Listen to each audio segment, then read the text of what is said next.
Told by Laura Hodgson. Whoosh!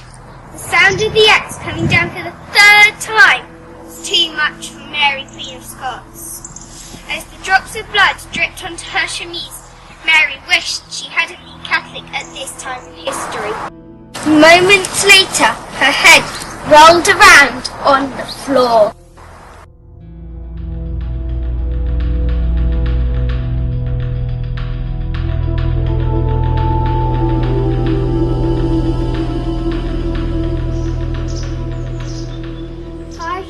The persecution of anyone who was Catholic was worse than ever. In Warwickshire, a group of soldiers came rampaging through the land owned by the Throckmorton family, looking for any priests that might be hiding. Meanwhile, in his room at Curtain Court, Father O'Connor couldn't get to sleep. He sensed the eerie presence of something else in the room with him. He saw a ghostly hand out of the chimney. Father O'Connor's mouth opened wide and his whole body froze. He was petrified. Then another hand appeared, but there was a difference. This one had a silver bangle. Who was this? Suddenly, the hands moved behind him. As he turned around, his eyes met those of the ghost. All of a sudden, he realised who it was. He had heard rumours of a ghost here, but had never believed them. There, in front of his very own eyes, was the spectre of Mary, Queen of Scots.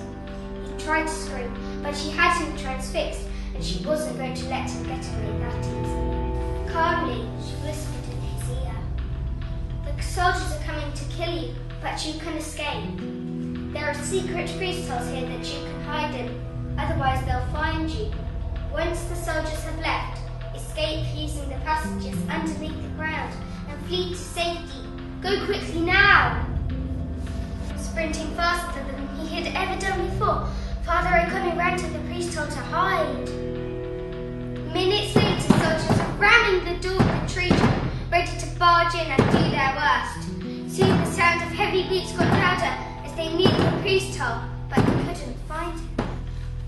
Later, an eerie silence told Father O'Connor it was time to get out.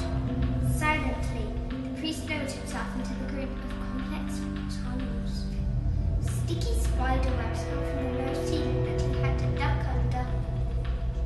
Father O'Connor could hear the distant sound of spiders scuttling around and getting closer. Stones often caused him to stumble, but he regained his feet quickly. He was too frightened to look back. A beam of sunlight burst into the shadowy tunnel. It was only a few more steps, but he could sense someone gaining on him. His heart pounded even more strongly.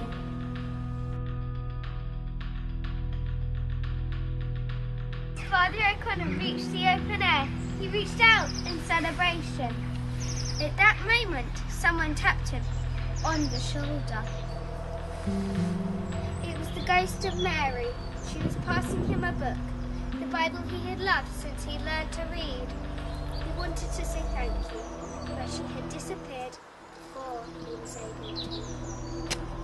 The end.